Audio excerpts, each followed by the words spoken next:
Oke, kembali lagi bersama saya di Zarko TV. Kali ini kita kembali lagi di segmen tips skripsi. Dan kali ini juga kita akan membahas tentang beberapa kesalahan yang sering terjadi, yang sering kita lakukan dalam memulai penelitian. Kita akan simak bersama. Kesalahan yang pertama adalah tidak merancang waktu. Nah, waktu itu adalah suatu hal yang sangat krusial. Ya, waktu adalah uang kalau katanya pepatah.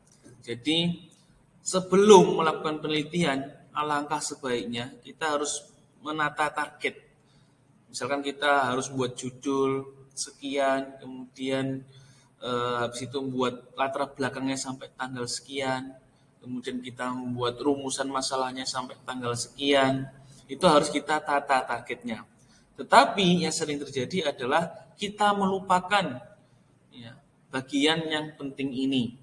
Meskipun memang untuk menata waktu tidak harus secara tertulis, tapi kita harus punya target waktunya. Nah, kesalahannya itu adalah kita tidak pernah menargetkan waktu. Kita ingin mengalir begitu adanya, sehingga kemudian yang terjadi dampaknya adalah molornya hasil penelitian. Jangankan hasil penelitiannya ya, proses penelitiannya pun akan menjadi molor. Dan berdasarkan pengalaman-pengalaman yang terjadi entah itu oleh saya maupun oleh teman-teman saya, semakin kita molor ya pengerjaan penelitian itu, maka mood kita untuk meneliti, ya gairah kita untuk meneliti itu juga akan semakin berkurang atau bahkan mungkin hilang. Ya, kalau kita perhatikan mungkin ada beberapa mahasiswa yang sampai bersemester-semester masih belum lulus, ya padahal tinggal skripsinya saja. Itu bisa jadi karena time manajemennya yang tidak baik, ya karena terlalu molor, akhirnya kita ingin memulai lagi itu sudah tidak bergairah lagi, ya. Mood kita sudah hilang. Itu kesalahan yang pertama. Kemudian kesalahan yang kedua, yaitu terlalu fokus untuk mencari judul, ya terlalu fokus ya mencari judul. Judul itu memang suatu bagian yang penting, tapi untuk memulai penelitian itu kalau bisa jangan mencari judul terlebih dahulu, tapi mencari inti permasalahannya yang akan diangkat itu apa.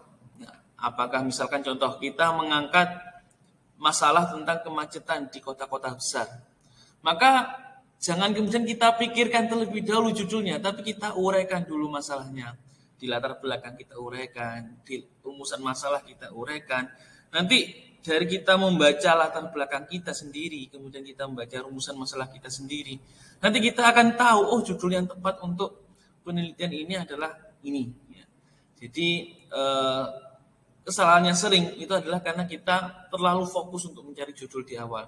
Mungkin memang di beberapa kampus mensyaratkan mahasiswanya sebelum masuk ke pembagian dosen pembimbing itu harus menyerahkan judul. Tapi judul yang diserahkan itu ibaratnya judul formalitas. Nanti ketika kamu sudah proses penelitian, judul itu bisa berubah. Ya, yang penting inti masalahnya itu yang kamu temukan terlebih dahulu. Ya, jangan terlalu fokus untuk mencari judulnya terlebih dahulu. Kemudian kesalahan yang ketiga, nah, berkaitan dengan rumusan masalah. Apa kesalahannya? Yang pertama, rumusan masalah tidak spesifik, ya, terlalu general. Ya, misalkan contoh untuk mengatasi kemacetan di kota Surabaya. Bagaimana cara mengatasi kemacetan di kota Surabaya? Nah, ini nanti jawabannya bisa banyak, ya, caranya itu bisa banyak. Kenapa tidak dispesifikan? Misalkan bagaimana keefektifan pencegahan kemacetan di Surabaya dengan metode A misalkan. Itu nanti rumusan masalah akan lebih spesifik. Kecuali kalau misalkan memang ada beberapa poin rumusan masalah yang diawali dulu dari hal yang umum, tidak masalah. Tapi kalau inti rumusan masalahnya itu masih general, itu nanti jawaban kita di pembahasan juga akan terlalu luas nanti jawaban kita. Kemudian kedua itu adalah tidak fokus pada masalah. Ini juga pernah saya alami waktu lomba karya tulis ilmiah sama-sama mahasiswa. Kenapa kok saya merasa bahwasanya KTI itu benar-benar gagal dan memang gagal? Itu karena rumusan masalahnya sendiri juga tidak fokus. Ya. Tujuan kita ingin menginovasi bagaimana membuat beras dari ubi ungu. Ya. Tapi kemudian kita sampai membahas bagaimana proses pola penanamannya, ya, bagaimana cara mengakali lahan yang kalau misalkan kita nanamnya di daerah lereng. Ya, pembahasan seperti itu yang tidak make sense itu ya juga diawali dari rumusan masalahnya yang sudah salah terlebih dahulu. Nah, jadi rumusan masalah itu kalau menurut saya itu adalah nyawanya kalau misalkan kita ingin melakukan penelitian. Ya, pembahasan kita harus menjadi jawaban dari rumusan masalah yang sudah kita susun. Nah, kalau rumusan masalahnya saja bermasalah, ya, rumusan masalahnya bermasalah, maka pembahasan kita juga akan bermasalah. Itu beberapa kesalahan, sebenarnya masih banyak kesalahan, tapi saya rasa 3 ini yang paling krusial dan paling sering terjadi dilakukan oleh kita, ya, dan mungkin saya juga pernah melakukannya, dan nanti ke depannya kalau misalkan kalian melakukan penelitian, memulai penelitian, jangan sampai ketika masalah tadi itu keluar. Yang pertama apa? Yaitu masalah waktu. Tidak ada target, itu kesalahan pertama. Kesalahan kedua yaitu terlalu fokus mencari judul. Kemudian kesalahan yang ketiga adalah berkaitan dengan rumusan masalah.